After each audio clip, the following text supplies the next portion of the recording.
Good evening. Welcome in daily UPSC editorial audio program. Muizu Musings, the Times of India. Right way to whom our skiller instinct, the economic times. Civil society under siege in India. The Hindu. Now the full editorial. Muizu Musings. Maldivian leader should understand that Muizu Musings, the Times of India. Maldivian leader should understand that India is good strategic card against overbearing China. Times of India editorials. As as was clear from his interview with Times of India, Maldivian President Muhammad Muizzu hasn't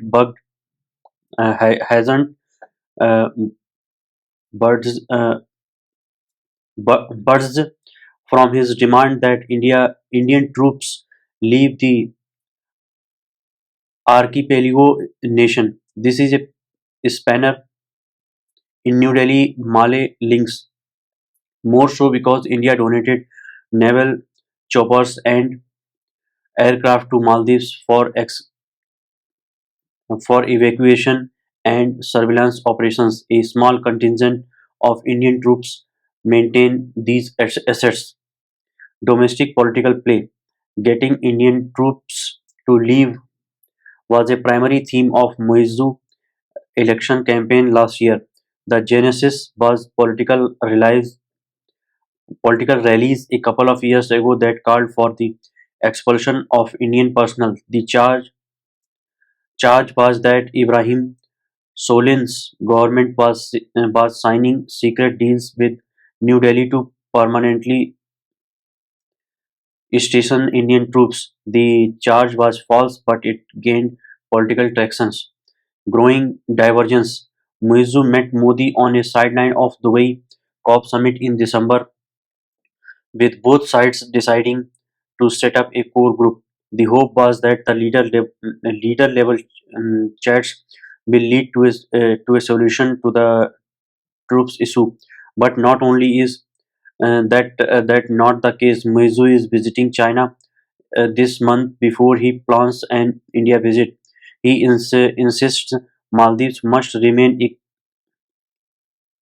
equidistant from big powers, but all his moves so far, including allowing the agreement on hydrographic surveys by Indian Navy to lapse, have only come at the expense of ties with New Delhi.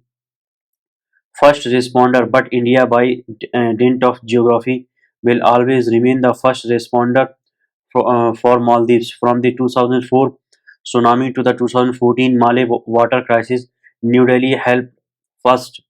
Plus, if Muizzu intends to pursue a balancing foreign policy, India's presence could be a strategic card against overbearing Chinese activities. Muizzu should take lessons from Sri Lanka's experience with China loans and the burden they put on that nation. Bad optics for Mali. All of this can lead to complications for Mali. Disproportionate Chinese presence in Maldives will inevitably attract American attention. New Delhi and Washington will increase their collaboration here, and Mali will be sucked into the geopolitical tussle it is trying to avoid. Muizzu should re-evaluate his approach, pursue negotiations on the troops issue, and continue with those agreements with India that have benefited Maldivians. A right way to hone our skiller instinct. The Economic Times. Skills and knowledge drive economic growth and social development for any country, but they are super critical ingredients for India. This is because 53% of the country's 1.4 billion population is under 30, and steady employment is a challenge for many. Arguably, India's real problem is not so much unemployment as underemployment, where jobs don't have enough qualified workers. Realizing this gap and the potential, if this demographic is harnessed properly, the Ministry of Skill Development and Entrepreneurship (MSD) has onboarded the PM Gati Shakti National Master Plan portal to help it map skill training centers around areas that have employment potential like industry, parks and infrastructure projects. Once the mapping exercise is done, MSDE will use a gap analyzer tool to determine the status of these skill centers and what more needs to be done. This is a welcome move. India is woefully short of skilled workers in 2020-21. Over 84% of Indians in the uh, 12 to 59 age group did not receive vocational and technical training (VTT). According to a periodic labor force survey analysis, the situation is worse for women with about 90% without any VTT. These are complaints against Government of India's Skill India mission: lack of adequate training centers, poor training force or no placement, lack of trainers, and no assurance of a decent wage for those trained. The focus is overwhelmingly on meeting targets, and it has become a source of income for many companies without delivering much. India wants to be the skill capital of the world and replace China as a manufacturing hub, but this would only be realized if workers' productivity, capacity, and skill sets are upgraded quickly and qualitatively, not as a manhole cover manufacture, but as tech artisans. Civil society under siege in India. The Hindu, the last the last bastion for India's democracy, is being targeted with the anti-communal and progressive civil space under the most serious attack by the state. Rahul Mukherjee is professor and chair modern politics of South Asia Institute, uh, Heidelberg University, Germany, and Aditya Srivastava is German Chancellor Fellow, South Asia Institute, Heidelberg University, Germany. A free civic space regulated under constitutionally guaranteed principles is a essence of democracy. India is lucky to have an unusually diverse and vibrant civil society. However, constitutional freedoms are themselves under siege. It will be important to recognize and protect these freedoms by social and political forces who repose their faith in the constitution, and the anti-communal and progressive civic space is under the most serious attack by the state. This is also the section of society that will unite against Hindu nationalism under any party that offers the prospects of secularism, interpreted आश्रव धर्म समभाव interpreted as Sarva-Dharma Sambhav, equal respect for all religions and citizens' well-being will economic growth. The scale of attack. We explored the range of instruments deployed by the state to limit the civic space of 15 organizations, small and big, relying on domestic and foreign donations. These organizations include the well-known ones that have been attacked, such as Amnesty International, the Center for uh, Equity Studies Center, Citizens for Justice and Peace, Lawyers Collective, Center for Promotion of Social Concern, and Act Now for Harmony and Democracy, and HUD, among significant others who will remain unnamed. The organizations we studied were viewed as being either neutral, moderate, or strong regarding their views on minority rights, Dalit rights, Adivasi tribal rights, and equity promotion. Our findings suggest that organizations that were actively fighting against communalism were the most significantly under attack. We coded the attacks on a scale where a high level of attack was occurred on organizations that have not only run out of fund but also whose leaders have either been sent to prison or have charged that can potentially in incarcerate them. These would include organizations such as Citizens to Justice and Peace, CJP, Amnesty India, Oxfam, Citizen Center for Equity Studies, and Lawyers Collective. Moderately attacked institutions are those whose activities have been severely curbed because of multiple attacks by the state. These organizations have almost come to a grinding halt. They include the Center for Policy Research (CPR) and a significant non-governmental organizations (NGO) with American funding working in the non-communal space. Moderately attacked institutions also include fiercely anti-communal NGOs such as Anahad. Some of the organizations in this area are even neutral on the anti-communal issue. The analysis of the moderate section of this section in our scale suggests that the civic space has shrunk to such an extent that the Indian state is not even leaving a non-communal organization such as the CPR alone. The current chair of the Economic Advisory Council to the Prime Minister and the deputy chairman of the Niti Aayog, chaired by the Prime Minister, are both from the CPR. One of the allegations against the CPR appears to be that it had some connections with Adivasi rights movements that impacted the mining interest of the tycoon Gautam Adani. Institutions that have been impacted by relatively low levels of attacks are generally not active in an anti-communal area, even though they may be pursuing significant human rights causes. These are institutions that have been attacked by just one instrument.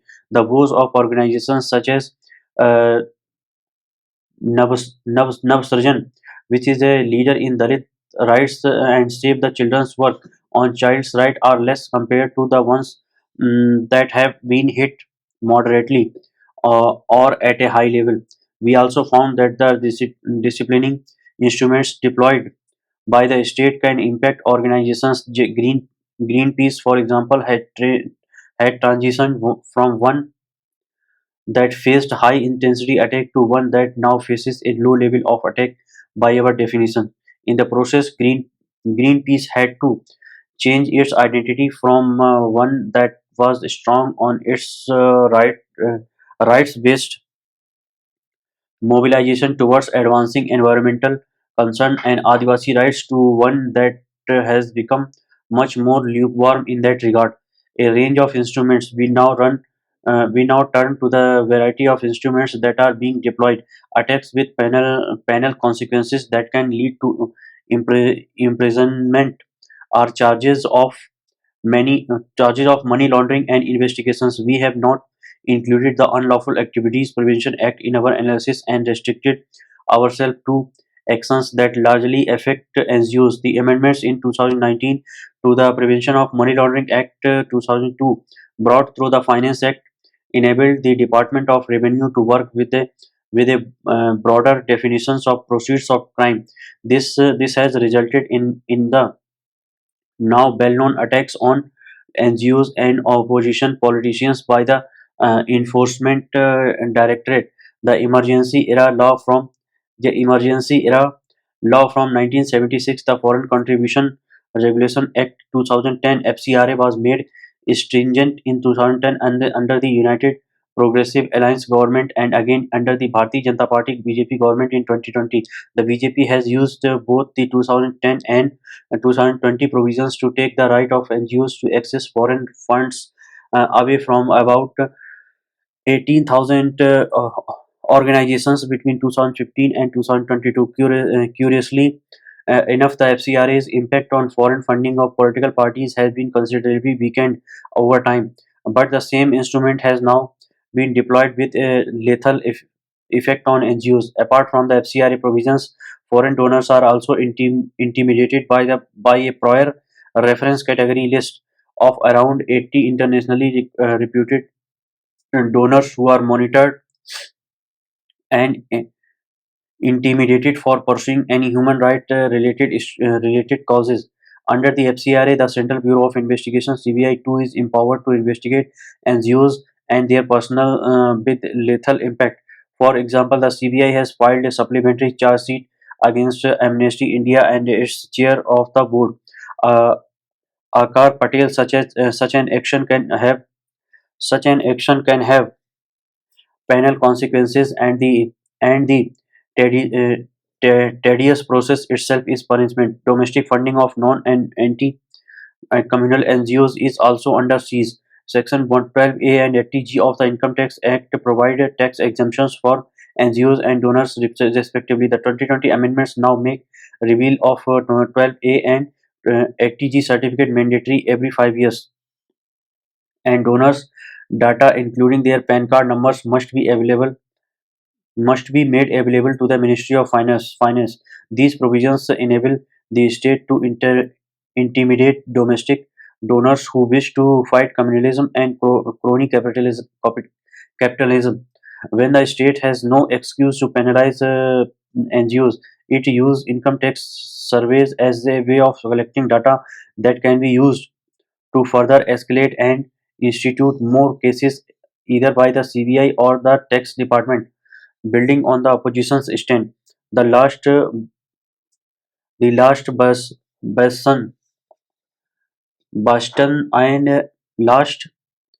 bastion and ray of hope for India's democracy is its civic space. It is under serious threat. In the 2023 Assembly elections, the Congress leaders and now Chief Ministers Siddaramaiah Karnataka and A. Reva- Revanth Reddy Telangana both took a clear secular position alongside welfare pledges that mobilized the anti-communal civic space against the BJP. Picking strong regional leaders will be critical for India, whether it was the uh, Edelu Karnataka, Wake Up Karnataka, or similar social movements in Telangana. They had one thing in common: secular and progressive social and political forces came together in both these states. The opposition India bloc will not only need to fight like a single party; it will also need to mobilize the anti-communal and progressive civic space in its favor to save democracy. Thank you.